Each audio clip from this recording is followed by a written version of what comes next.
Nathalie Niddam, your host. Today I'm with Dr. Lisa Koche, leukemia survivor turned clinician. The two words that she lives by as a clinician are, but why?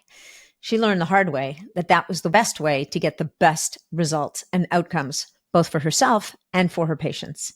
We discuss helpful tools like recognizing low energy as a mitochondrial signal, using simple 2-minute tools to settle your nervous system, nasal breathing, morning light, all that kind of stuff, and knowing when your HRV and sleep are telling you to hit pause on cold plunges and long fasts. We talk about so much more. Her journey is absolutely fascinating. This episode is brought to you by Just Thrive Digestive Bitters, Nootropept by Level Up Health, and Wizard Science's NMN plus G RX, all with special offers just for you, the listeners. Check out the show notes below for details. Enjoy the show. Welcome to the show, Dr. Lisa Koche. It is such a pleasure to have you here at last. How long has it been that we've been planning this episode? I think it's been a while, so I'm excited. Yeah, me too. Dr. Lisa Koche, you're a fabulous human being to begin with, but you also have an incredibly powerful, we'll call it origin story. I don't even want to call it a pain to purpose. I mean, it kind of pain to purpose, but nevertheless, your journey in this health space really started at a very tender age of 15. And I'd love to invite you to kind of share it, to share it with the audience, because it informs so much of who you are and how you practice your craft.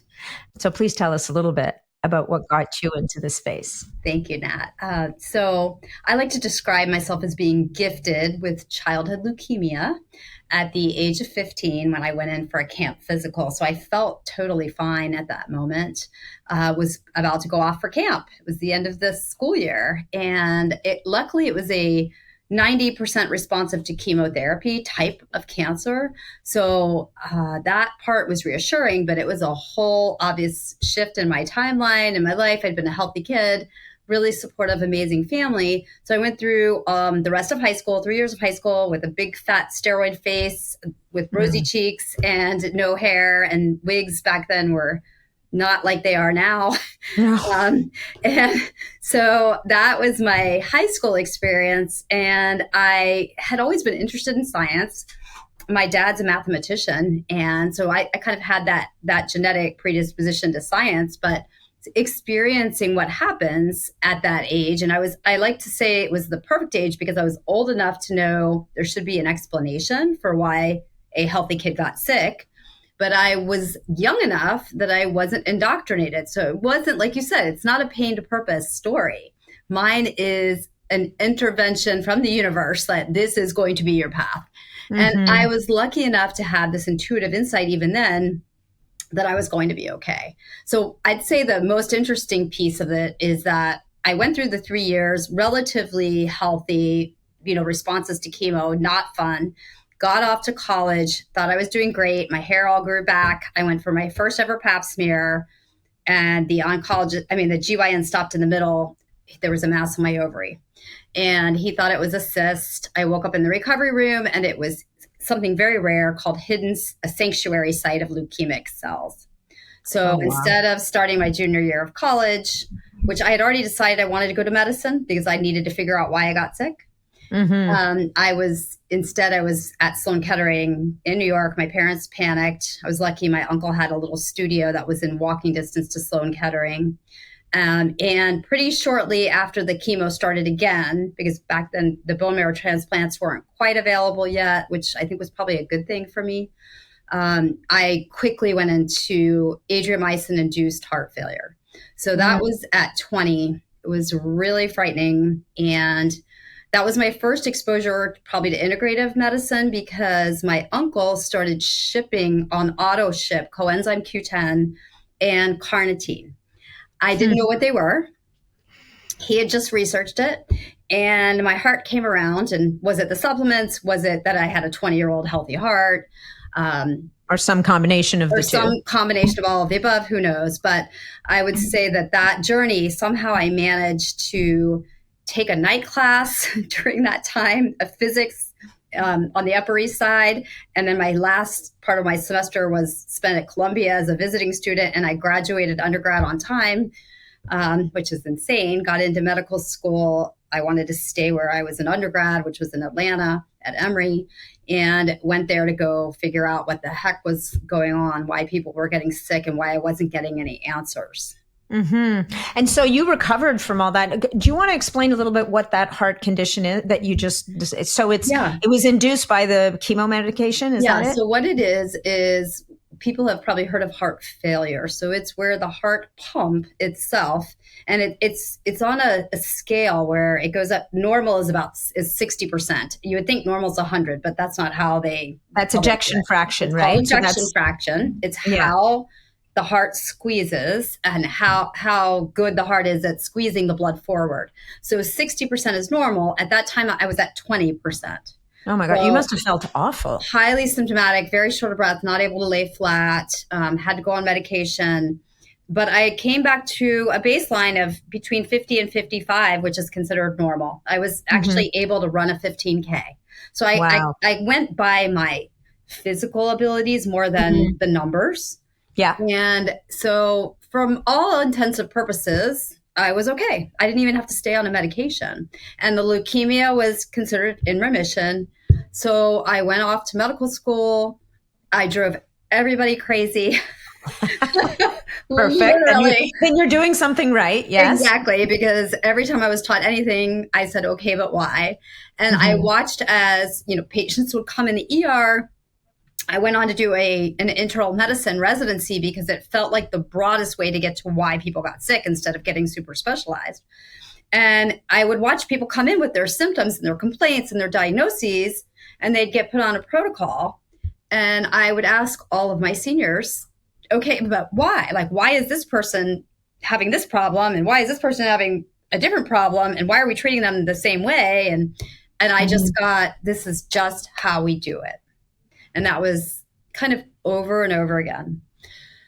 Luckily, because I've always gone with my intuition, I knew back then, that's when I probably became a biohacker, was, starting at 20, I would say, not knowing what that was, just saying there's more here. I've got to figure out what it is. And I want to listen to these people. And I had a very interesting interview when I was interviewing back for med school, where I said I wanted to be a pediatric oncologist because that's all I knew. And the guy that was interviewing me said, no, you don't. You want to treat sick kids? And I was like, no, I do not. I don't want anybody to go through what I just went through. So I went in knowing I wanted to prevent disease. Okay. And I was really interested in the heart because that was kind of one of the main focuses that I had. But I knew, and this is a really cool full circle moment that I had recently, because I knew they tried to push me into doing a cardiac fellowship. And I knew the whole cardiac department where I was training, and they were actually leaving the university at the same time I was finishing my internal medicine residency. And they were all trying to convince me to do the fellowship. And to me, all the fellowship was procedures. So it was, being in the cath lab, it was doing electrophysiology, whatever it was that I would have chosen. And that was, to me, not where the interest was. It was in the prevention. So I actually got the ability to join a group of cardiologists focusing on prevention. And early on, I did primary care. They would send me their patients. I did a lot of research in lipids. And I was able to take my first couple of years and create my own fellowship.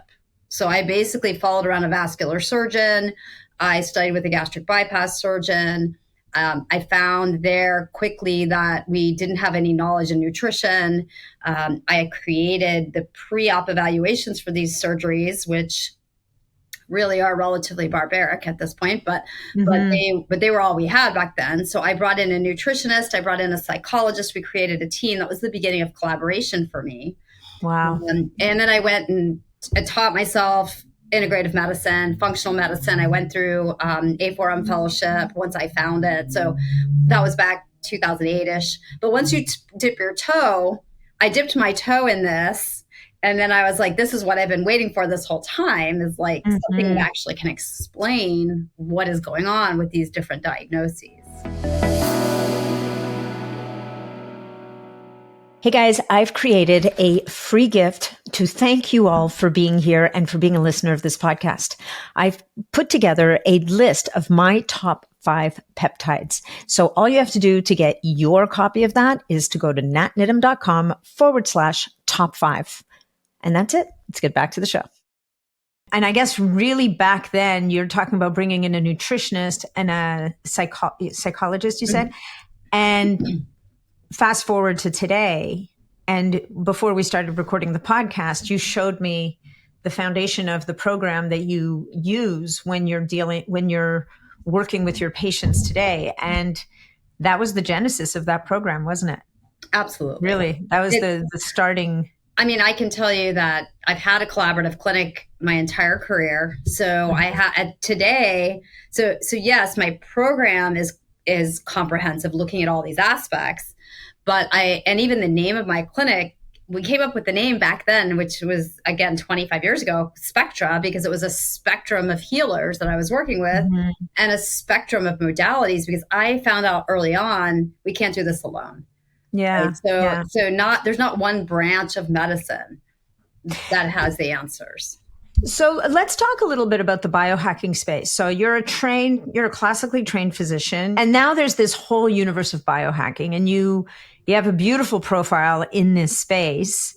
And, the biohacking word term, if you will, is a little bit, it can be a bit controversial these days, but let's take the charge out of the word. And let's say that biohacking is this whole space of people looking at outside of the box at interventions that can affect the body, whether that's technology, whether that's lifestyle habits, or whether that's supplements.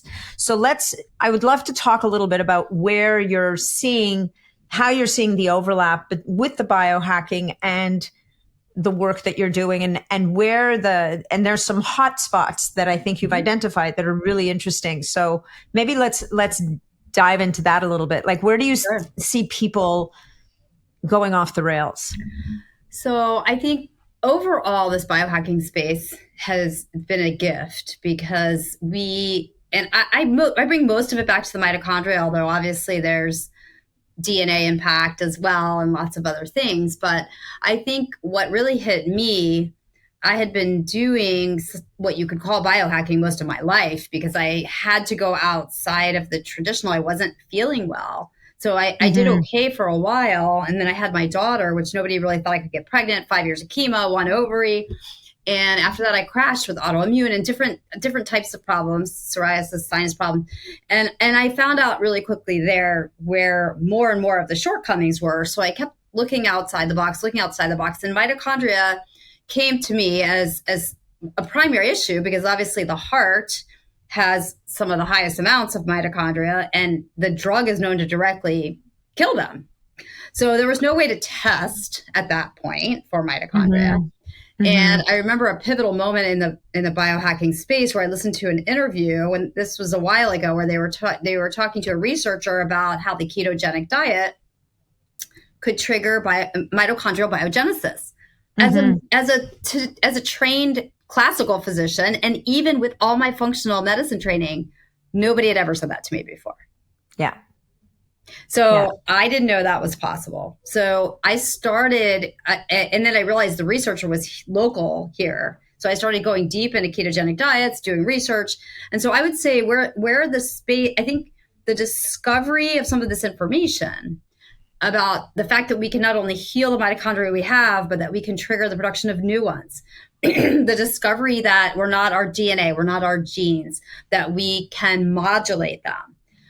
The discoveries that are still out there to be discovered, which are many, but especially in the quantum space, these things are incredibly exciting. And I think I've had an innate knowing they were out there, knowing that there wasn't quite a way to prove it just yet.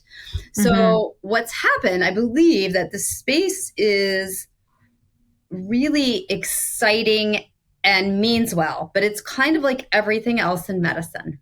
It can be, if something's good, it's going to be taken to the next level because there's financial gain. Unfortunately, that's always a big piece of everything, whether it's the controversy over vaccines, big pharma, insurance, whatever. Even vitamins, and now biohacking, right? So you end up with humans that don't, that maybe have had some success on their own, which is great.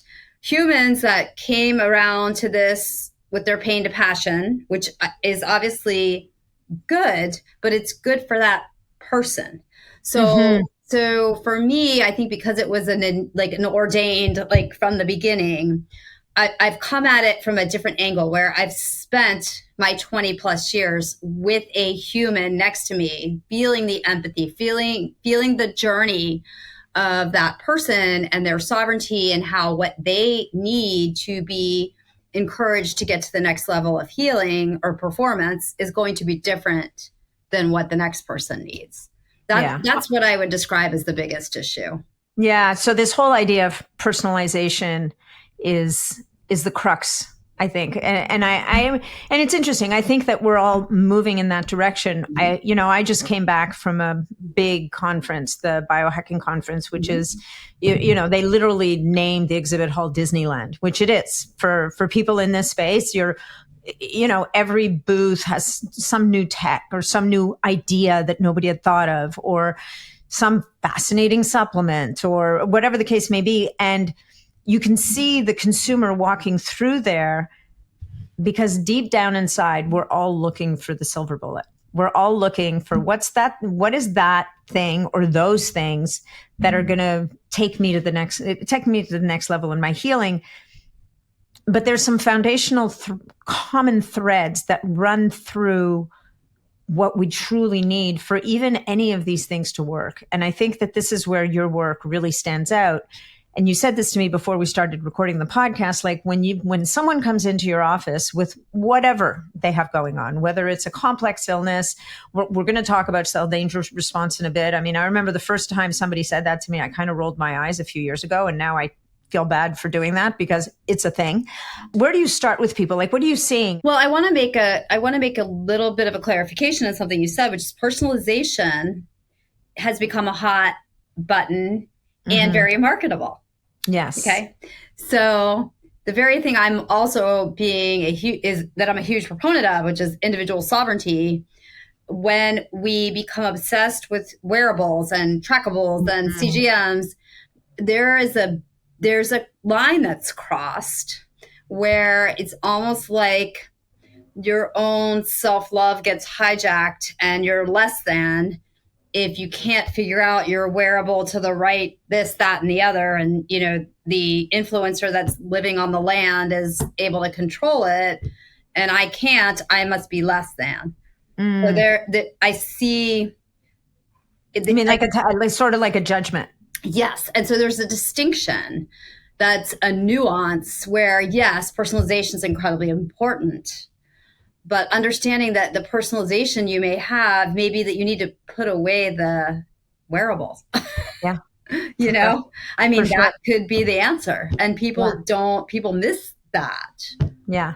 Well, certainly if the wearable becomes a distraction, an obsession, or it's a grade, right? I've seen people wake up in the morning, they look at their sleep data and they're offended that, oh my God, like I only got a 75 score last night. Like, it becomes a judgment. And this doesn't happen to everybody, but it does happen to people where they suddenly become more worried about their score than anything else. Yeah. And so I think this brings us to a topic which I think is very near and dear to your heart. And it's this whole piece of nervous system regulation and helping people to understand where they are on this continuum, because it's not black and white. It's a continuum between parasympathetic and sympathetic state, and getting to this place of understanding that if you can't be in a parasympathetic state when you need to be, none of the other things you're doing are really going to land. So maybe let's talk about that a little bit, like how you're seeing it show up. Just to say, it's not just a continuum back and forth between that. It's even a continuum in your own healing journey. So a lot of times I'll see people who have come so far, right? They've dialed in their diet, they've done the meditating, they've healed their gut, they're balancing their hormones, they're doing all the stuff.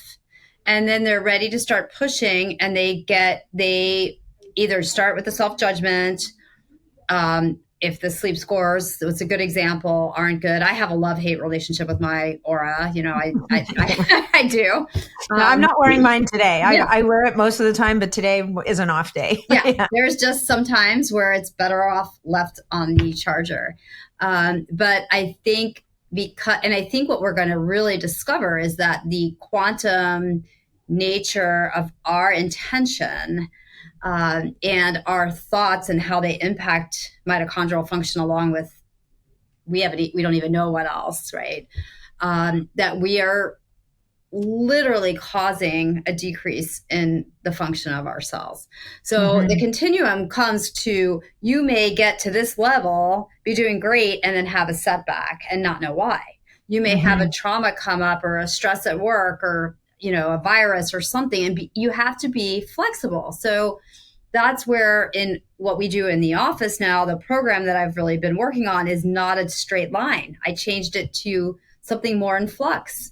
So if you have, today, you just got back from this conference, maybe you knew you didn't sleep that great, so you don't want your aura. Maybe you're starting to freak out about one of your kids. Like, there's some thoughts going on. We all have, this is life. Or maybe you got exposed to something while you're traveling. Okay, then we need to just take a step back. Maybe we shouldn't be pushing contrast therapy today. Maybe we need to take a look at our diet and really spend some time just in bed, like Netflix and chill. What's that like? Yeah, I know. And but that's my point. Most of the people that get up to this level, it's honoring, hey, I'm kind of a mess right now. And that's okay. Because otherwise, the people we're looking to, and again, there are many that are brilliant, that these tools are incredible, but it's like, there's also only so much trauma somebody can work on without short-circuiting their nervous system and needing an integration period.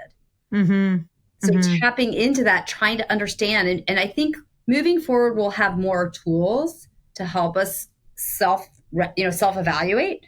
Yeah. Well, I love that you're bringing up self-evaluate. You're not talking about another gizmo. You're saying, can we sit and check in with ourselves and make those decisions? Yes. And I think a lot of times we know what we should do, but we have this weird override that happens because of our traumas, the people pleasing, the need to perform, to feel relevant. And almost everybody has these same traumas or these same things that we're trying to do, especially people in the biohacking space, because they're overperformers. The people pleasing that then turns into hyperfunction, type A overperformer. That's the type of people that healers and people that are willing to hack their bodies are.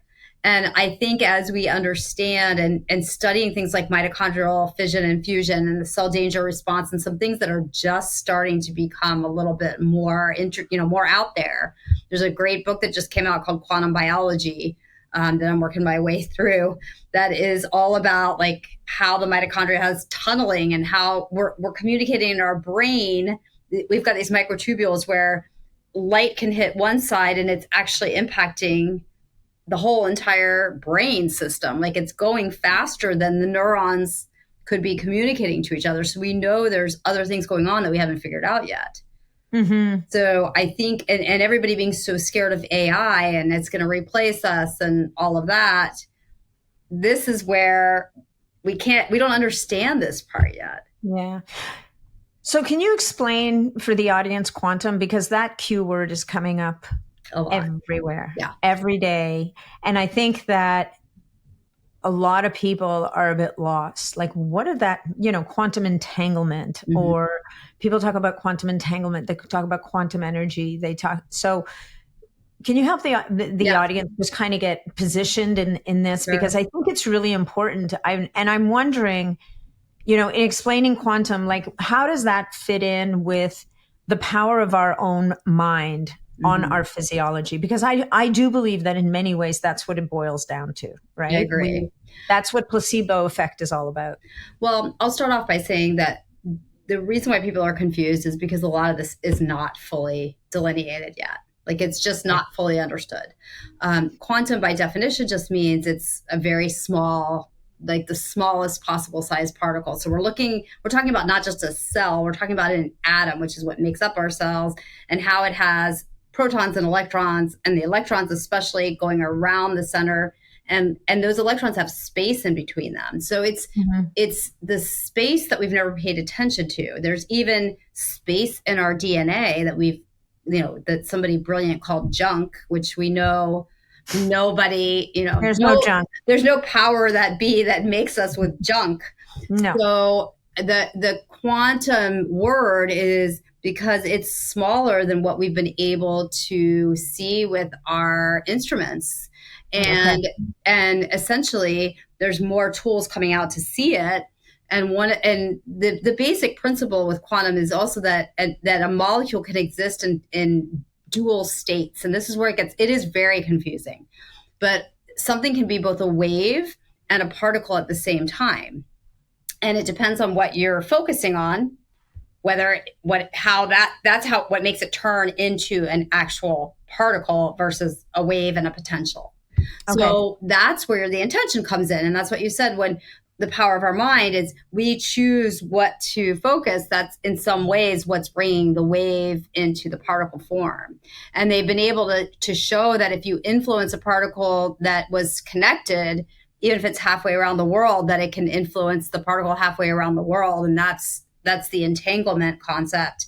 That there's something else called quantum tunneling that I was mentioning, where you impact something at one point and it's influencing it down the line, and that's the same point. They're communicating in ways that have not been fully delineated. So completely intangible. And so how does that affect health? What does this mean to people's health? So what it means to people's health is that I think we've been so dialed in on chemistry, because even in the 1920s, when the med schools were overtaken by pharma, that's a compound that's working more at the chemical communication from cell to cell. So we've been so dialed into hormones and to cellular communication via neurotransmitters. And we've studied Newtonian physics, which is if something does A, it's going to cause B. Everything's very predictable. The model of the different organs doing their own separate things. And with health, the concept that's being brought up is that there's a blueprint, that the body understands how it's supposed to work, and that our brain and our heart are actually connected energetically in ways that we've never understood, that our heart has 40,000 neurons, that it's actually sensing the room and it's giving messages to our brain where we always thought the other way around. So I think for listeners right now, I would say that what you should know is to always question. So what you've been taught that is a truth, and something as basic as Newtonian physics, like the entire field, is now being questioned. So it's frustrating and exciting all at the same time. It's mostly exciting.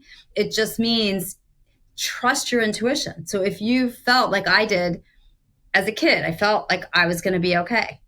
I knew I was going to be okay, even though I had this like life-threatening diagnosis. If you feel like, let's say biohacking, if you feel like fasting is just not something that you should be doing, well, my best friend lost 10 pounds and, this, that, and the other, and I can do it with my cycle. There may be something you're picking up on that we haven't figured out yet, that signal is going to speak in a way that's different, not just through neurotransmitters or hormones that we haven't been able to measure yet. And you should probably trust your intuition. So that's really interesting what you just said. I think first of all, you alluded to the heart brain, right? The neurons in the heart. There's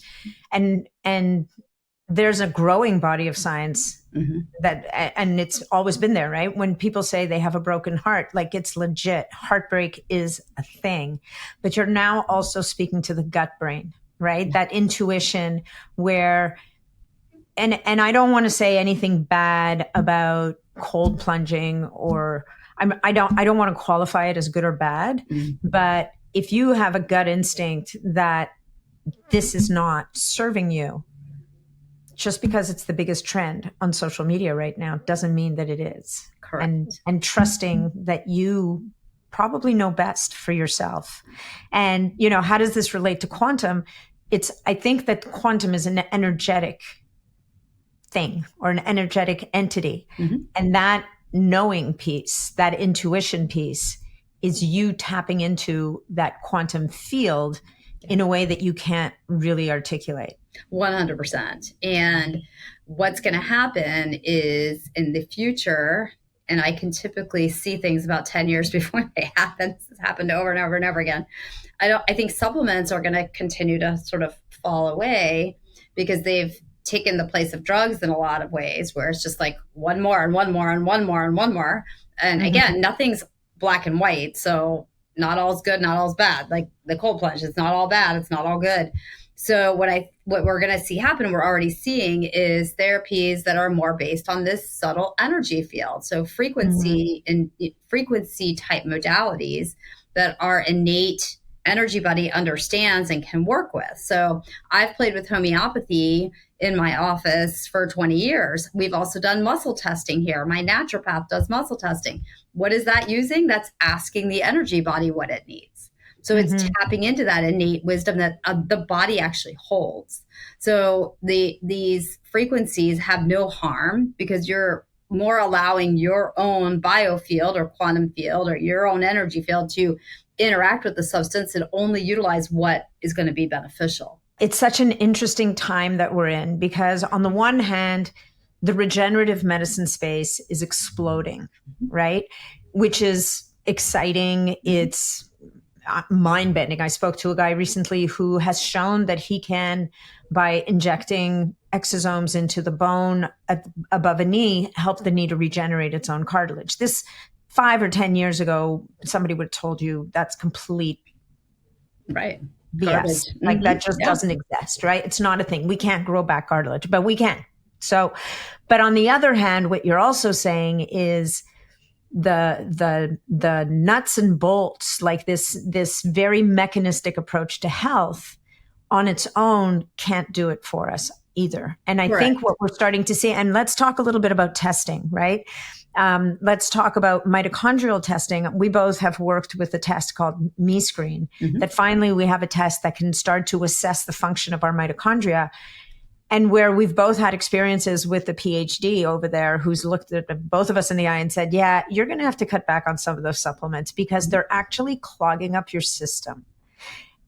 And so maybe we can speak about that a little bit and talk about the membrane around the mitochondria and how it really functions as and I remember learning this in school when I was studying nutrition, that a lot of people think of the nucleus as the brain of the cell, but really it's the cell membrane that should be thought of as the brain of the cell because it decides what comes in and what goes out. And that determines everything. Well, and you also have, remember, the membrane around the cell, but then you also have a mitochondrial membrane. Yes. So we're talking about a double whammy here. And I think the exciting thing, this is the first test of its kind. We're hopefully going to be able to see it continue to evolve and other tests come out where we can get a better idea of what's happening. Because what happens is the mitochondria itself is a little more quantum than we realize.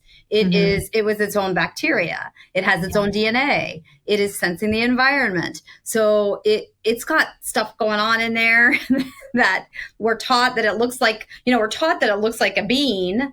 And one of the things that blew my mind was the spaghetti and meatball nature of mitochondria. I don't know if you've heard that. Okay. So that analogy, I missed the spaghetti and meatball. Okay. So this is I found this one to be great. So because it's just memorable that the mitochondria are not just staying in this certain position that looks like a kidney bean. That's what we're taught in all the textbooks. But in a form, like its shape. Yeah, but it's actually very mobile. So it can go anywhere from the meatball form where it's kind of isolated, and that's more of the fusion when it's kind of joining together, or fission where it starts to stretch out like spaghetti. Oh, as we're getting mitochondrial biogenesis. Well, it's actually not. It's just the dynamics. It's just the dynamics of what the mitochondria does. And here's this is even cooler. When the mitochondria acts like a community. So, and this is a lot of what I'm kind of researching for my book that's coming out next year, but is how at the cell we're very similar to how we are in the macro world environment. So when we are stressed, when we're stressed, our mitochondria tend to be like meatballs. We want to be in the fetal position. This is where the cell defense response kind of concept comes in. So the membrane shuts down. It's like a meatball. It may fuse with other ones, but it kind of stays stuck. When we get the safety signal, the movement starts again, the energetics happen. And when it becomes more like spaghetti, you actually share resources.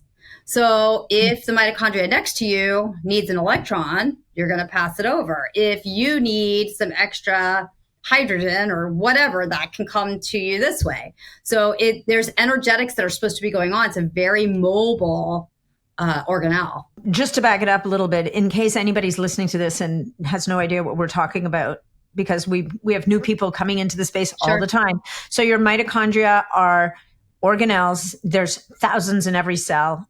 And in your brain, in your heart, in your ovaries is the highest density of mitochondria. And your eyes. And the eye. And mitochondria are responsible for making the energy the cellular energy without which we could not survive. So this idea, and then the theory that you alluded to earlier, that way, way back when we were just kind of soup, these mitochondria were independent organisms that got engulfed by cells, and they developed a symbiotic relationship. But now what you're talking about is where the thousands of mitochondria in the cells in the body interact as a community and respond to energetic stress by going into a protective state. Yeah, so they can quite fascinating. So this is a cell danger response. Yeah, I think there's several different names for it. Okay. But this is also where you get mitophagy, because the mitochondria that aren't keeping up need to be cleared away. That's the same thing that your cells do with autophagy. So it's just the difference of our bodies are supposed to have a cleaning system.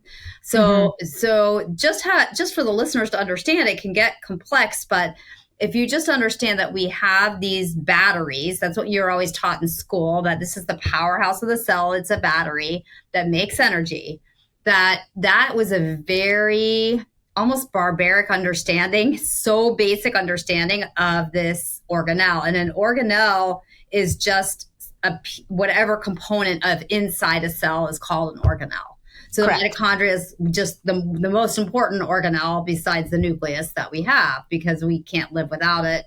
And we can't live without most of our organelles. We can't live without endoplasmic reticulum either. That's what I said. We can't live without it. Now we're just getting fancy with our words. Exactly. At the end of the day, these mitochondria are actually mobile. They're interacting with each other.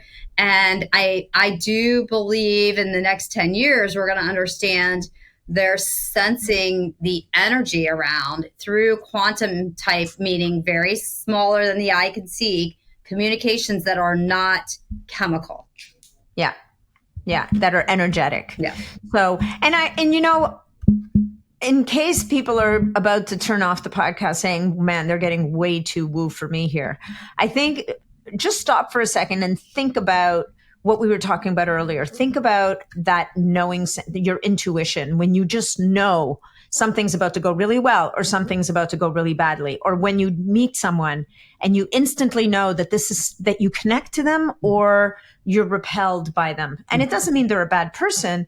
It could mean that energetically it's a mismatch, right? Or it could mean that this is someone you have to be mindful of and keep your distance from. But when it comes down to health, I think that I'd love you to talk a little bit about the work that you do with your patients, because I believe that a big part of what you do that's different from many other physicians, and certainly from conventional physicians, is you're going to spend more time with your patients, helping them to learn how to tap into their own sense of what may be working or not working for them. In addition to using a test to see what's happening with their mitochondria, in addition to, if it's needed, doing some kind of a micronutrient test, or so we're not throwing away the physical things that we know. But I think what you're saying and what you said to me before we started recording the podcast is, until you've reconnected with your internal systems, all this other stuff runs the danger of being extra noise that's really getting in the way. Yeah, getting in the way and potentially causing harm, like we both learned Mm-hmm. on our mitochondrial test. So, what I do with the patient, and this has come through my 20 plus years, because I used to just put them immediately into testing, like whether it's microbiome or, Mm-hmm. hormone balancing. And what I found over time is that these people, most humans, are in survival. It's just the world we Survival live in. mode. Yeah. Yeah. Especially It, these days. and here's the other big piece is they don't know they are. So very often they may have worked through intellectually whatever their trauma is. They may turn Mm-hmm. off the news. They may have done therapy. They may have done all the things, but very often the body, the vessel is holding on to that response just like on autopilot. So, and that when you're in survival, that triggers that cell defense response. And then you're taking all of this stuff and doing all these things that are likely just making that message more dialed in. Well, it's like the hormetic stressor becomes a stressor, Yes. right? Yeah. It's, the hormetic stressor, which is a stressor is supposed to be not strong enough to be damaging, but strong enough to make you more resilient and stronger. And what are we talking about there? We're talking about fasting. We're talking about cold plunging. We're talking about even sauna, like Yeah. any of these, Too much sauna. Mm-hmm. any of these extreme stressors that a healthy body and a healthy nervous system uses to its advantage can actually start to work And against you. potentially So certain supplements too. Correct. So how do people know? Like, do you have ways of coaching people to kind of help to re-tap into this whole piece? I think that what I've experienced is, for the most part, when we discuss it, 90% of patients know. They'll say They already know. Yeah, they do. Like, there are some different specific somatic tests you can do. There's a lot you can look up online. Can you hold your eyes? Can you swallow 3 times in a row? There's some ways that you can actually test yourself. There's like What's the swallow? What's the swallow thing? It's something to do with, like, if you can do that over, like, I can't remember if it's 3 times or 5 times without taking a break. So I could get you. I'll research some. I'm in the middle of researching which ones are legit and not. Okay, so we won't use the swallow test yet. We're not going to go there just yet. But I'd say for today, for people, can you sit? It's pretty simple questions. Can you sit by yourself? Do you have to be scrolling? Do you have to be on the phone? Do you, when you're driving, can you just sit? Or are you getting frustrated by everyone around you? Yeah. And I think it's everyone. Yeah. I think can you just walk without listening to a podcast, without being on the phone, without listening to a book, without somehow doing? Can you sit and not do? Coming from here. Yeah. Coming from here. Feel like you should be doing. Yeah. Not judge yourself. And I think nature is a huge piece of this when you're not. One of the things that bothers me the most today is I see kids, they don't acknowledge each other when they're walking past each other anymore. In the classroom or anywhere they're going, everyone has on headphones, or they're on the phone, or they're scrolling. So that human connection is missing. And I think that if you're somebody who does that, the pendulum's swinging back. Like, try to put it down. Try to smile to people when you walk past them. Try to take 5 minutes a day, put your bare feet in the earth, and see if you can just sink and connect to the tree instead of to the device. Yeah. There's subtle messages coming everywhere, but we're missing them because we're judging or going. So I would say almost every human is in that stage, even in some way, shape, or form. Do you think that social media has been a tipping point in this? I think so. I think it's this constant influx of. It's not just the constant influx; it's the people too, because people don't. I'm super diligent about just getting people off the feed. I'm also trying to limit time that I'm on there, because once you become more aware of those subtle energies, like you said, the person walks in the room, they light the room up, or the person walks in the room and you kind of keep your distance. That's a gift. That's a superpower. That's what I think is going to be one of the number one biohacks moving forward. And people are missing it. because they've got headphones on and they can't be with themselves. Because when you're with yourself, then your shit comes up. Yeah. Like, No, that's what happens. 100%. You know, there's a really cool app that ironically my 24-year-old introduced me to.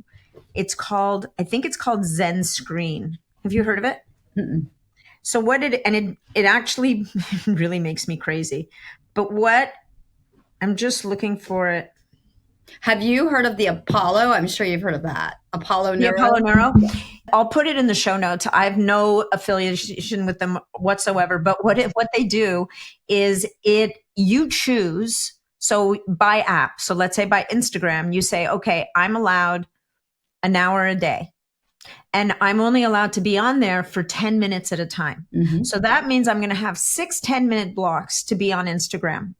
And every time I go to open Instagram, it's going to pop up a screen and it's going to have a 5-second delay. And it's going to ask me the question, something like, why are you here? Oh yeah, I have heard of this. It's good.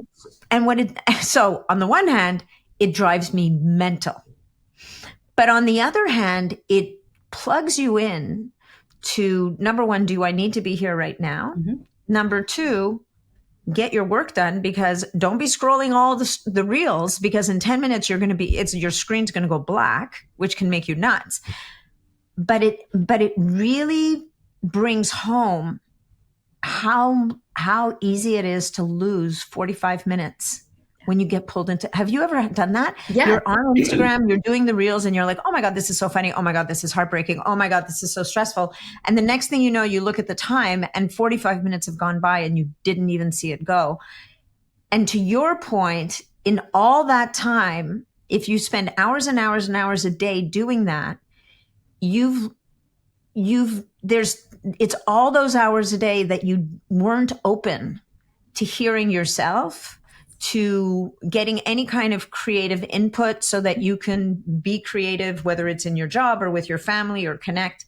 You've cut yourself off from everything but external source of stimulation, I'll call it. Yeah. And if you get like into the spiritual side of things, which I think is really interesting, that is what if there's like a good and bad, dark and light, that's what the dark wants. Because we have an extreme power when when we're connected, when we're sovereign.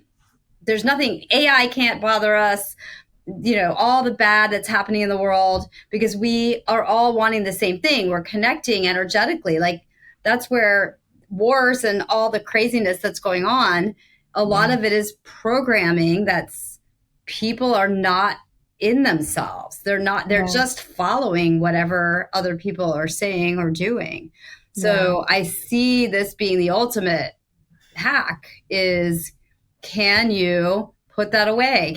For me, I started taking some classes instead in spirituality instead of going on social media. So when I'm feeling that urge, or I have that extra 10 or 15 minutes, I'm trying to listen to that or listen to a book instead, just something where I'm growing myself. Obviously, I'm still busy at that point, but taking the time to meditate. I just came back from Dr. Joe Dispenza, my first ever week long, and it was pretty intense. But you talked about people growing back shoulder, getting new cartilage. He's presenting people who grew back a thyroid after it was resected. That's crazy. And it's all through the field, like you just said. So tapping into the quantum field. In the quantum field, there's waves of possibility. Your body has a knowing, and then you bring back in the information on how to grow the thyroid. This is going to be the future, but we can't get there if we're sitting with headphones and distracted 24/7. Yeah, that's really powerful. Okay, well, we don't have that much time left, but I want to give people an idea of the journey that you walk with your patients when they come in the door, because we talked a little bit. So it starts with nervous system, like a nervous system assessment. Where are you in this whole nervous system balancing, helping people to reconnect? But there's still a material piece to health. Yeah. So where do you go from there when you're working with people? Because I don't want people to think that they're going to go see Dr. Lisa Koche and all they're going to talk about is quantum and nervous system, even though it's foundational. Yeah. You're still a doctor. So you're still going to look at the microbiome. You're still, 100%. So I describe it in 4 phases of healing. They don't necessarily go in that chronological order, like yeah. specific order. Some people need to bounce around, but the first phase is reclamation, but it's not just reclaiming nervous system balance and safety. That's one thing. It's reclaiming cell membrane integrity. So healing that cell membrane. It's reclaiming foundational things so that you're cleaning up your diet and sleeping and all the things we know. It's reclaiming cellular energy, because I talk a lot also about how if you don't have some basic cellular energy in your mitochondria, your adrenals, your hormones, and your thyroid, that all the fun healing or performance hacks you're trying to do are not going to work.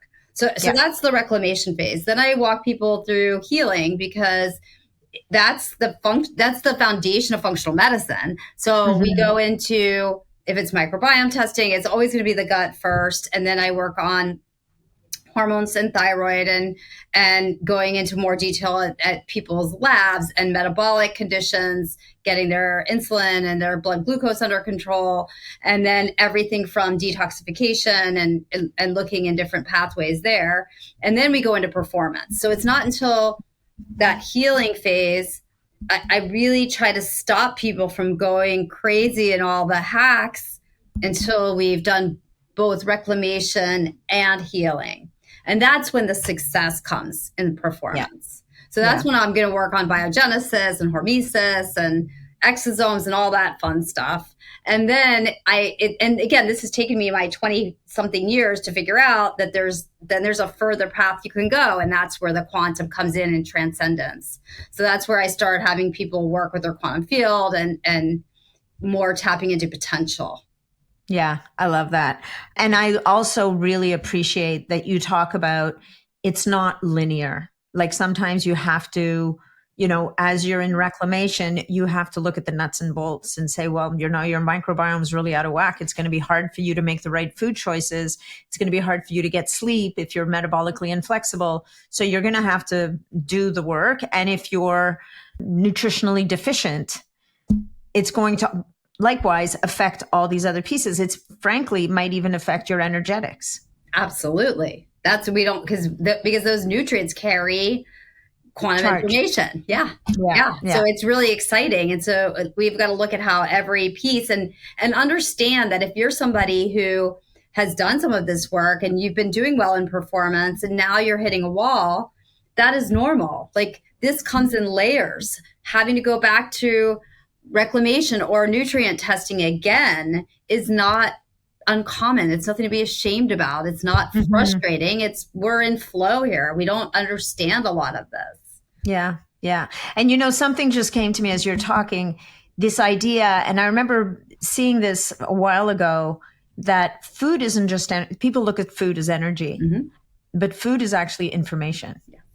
And I think this is where, and this is a bigger topic, we don't have to talk about this necessarily today, but this is where lab-grown food, I think I'm very dubious about the value of lab-grown food, because the energetics, that quantum energy of food, the intangible aspects that real food brings to our bodies, I don't think can be reproduced in the lab, at least not now. No, it can't be reproduced until we at least acknowledge it and understand it. And even then, I'm kind of a doubting. I agree. I agree, because we're meant to commune with the earth. So this is, that's the gift that we're getting from the earth, is some of this energetic messaging that comes through the food or the animal. And that's not, I agree. I don't think that's reproducible. Yeah, I don't think so either. So I think one of the tenets of moving forward right now is really eat real food wherever you can. Eat real food, go for a walk, connect to nature, take off the headphones. Those are biggies. Yeah. So would you say those are the 3 big things you would advise? Like if you met a stranger on the street, they're not your patient, you know nothing about them, but they're struggling. Yeah, I would tell them the first thing would probably be turn off the news and take off the headphones and stop scrolling and give yourself 5 or 10 minutes to commune with nature or to just listen to yourself. And then don't be scared if traumatic thoughts come up, because what happens is people will do that, then they'll feel, and then they run for the alcohol or they run for some type of soothing mechanism. So that would be the first thing. Definitely the whole foods for many reasons. But I do love what you're saying about the energetic component of food. That's when we vortex water to get it activated. It's the same thing. The food already has that because it's coming from the earth, and the lab grown stuff is not going to include any of that. And I think that if I had to pick a third, it would probably be not judging where you're at. It's the same thing. Like, just find one thing to pick up on, whether it's, you haven't ever taken a vitamin and you're suspicious that you're low in minerals. Go grab a good clean mineral, just take that. Whether you're inside all day and you never see the sun and you've heard the sun is good, just try 10 or 15 minutes in the morning. Not judging that you're not where your neighbor is, or your spouse, or your friend at work. 100%. I was just introduced to something new that it's been around forever, and I didn't really know about it. I'm wondering if you're aware of it. Have you ever heard of Soleil water? No. Soleil? So Soleil water and it's really simple. Like, we tell people to put Celtic sea salt in their water. Celtic. That's the French in me coming up. And it comes in a beautiful glass jar with a cork top, and it's big Himalayan sea salt crystals. And you fill the jar with water, and you take a teaspoon of this water a couple of times a day and put it in a big glass of water. And what's happening is that water is super infused with all the minerals and the energetics from that Soleil water, from the sea salt. It's called Soleil water. Amazing. And it's an amazing way to get those trace minerals. I've been doing this for almost a week now, and I'm amazed at the difference in energy, you're getting more than the minerals. It's definitely not just the minerals. Yeah. Salt is a great carrier of frequency. So it can be programmed with intent. So, I have a colleague who's actually come up with a line of salts that have healing modalities in each salt. And you just put a few granules in your water. So helping everything from digestion, you can program it with the intent of what you want to heal. So you could even try with your Soleil to say, I'm going to put into the salt my intent for the day of feeling vibrant and spreading love and being creative, or whatever you want. Yeah, no kidding. Yeah, no, I mean, intention is amazing. And it's, frankly, guys, it's another small meditation at the beginning of the day. It's really easy. The other thing I did with it is I put it inside my Lila Quantum, my infinity block, just giving it a little extra juice, if you will. So love it. I mean, I know, like, guys, if you're still with us, we've definitely kind of been flipping back and forth from physics to medicine to the more spiritual, the less tangible aspects. But I do think that people like you, physicians like you, Lisa, who are willing to kind of bridge all these different areas, is how you're going to help your patients really get to true healing. And the whole purpose of what I'm developing, this program, and then my book that's coming out next year is called Sovereign Medicine, is to help the human, even if they can't find a practitioner like me, or a coach or somebody to work with, being able to take some steps on their own to at least move to the next level, and then look to find a collaborator, because the true healing comes from being sovereign. Yeah, 100%. And it's what you said earlier, right? If the mind has that much control, has that much influence, I don't want to call it control. If the mind has that much influence over the physical body, then there's a lot you can do if you give yourself the chance and you take the time, give yourself the time to tap in. So really it doesn't need to be long. It doesn't, like you said, 5 minutes. Just stop scrolling, set aside, put in your calendar, if you're one of these super regimented, 5 minutes of just nothing. Yeah. Nothing, right? Nothing, people, nothing. All right. Last question for you before we say goodbye. And that is, what's the most surprising thing that you've come across in your journey? What's the thing that made you stop and go? Because you came to this so early, right? And I'm curious to know, Like, what's the most shocking thing you came across that made you stop and pretty much rethink everything you thought you knew? Probably about 15 years ago, there was a guy in town who built this device. He was working with he's a chemical engineer, got this message that he should make a device that's light and energy. So he was way ahead of its time. Mm-hmm. And it was a chamber. And the guy who funded him had a daughter with type 1 diabetes. And they started putting diabetics in this, and they would heal. They were healing. Their sugar was coming down. You're kidding. No, this is at least 15 years ago. So they called the university locally and said, we've got to get this study. This is incredible. And the university said, this is fascinating. It's too weird for us. Call Lisa. Like, and they gave these guys my number. So that's hilarious. Yeah. So anyway, long story short, I go to this, it's at a warehouse. Luckily, my dad came with me. He was free that day because I was in a warehouse in a box with two men I didn't know. But what blew my mind was I was in there for an hour, and it's a combination of light, frequency, crystals lined up with the chakras. Like it was, but they involved science because they were measuring parasympathetic and sympathetic balance before and after. This was way before anybody knew what any of this was.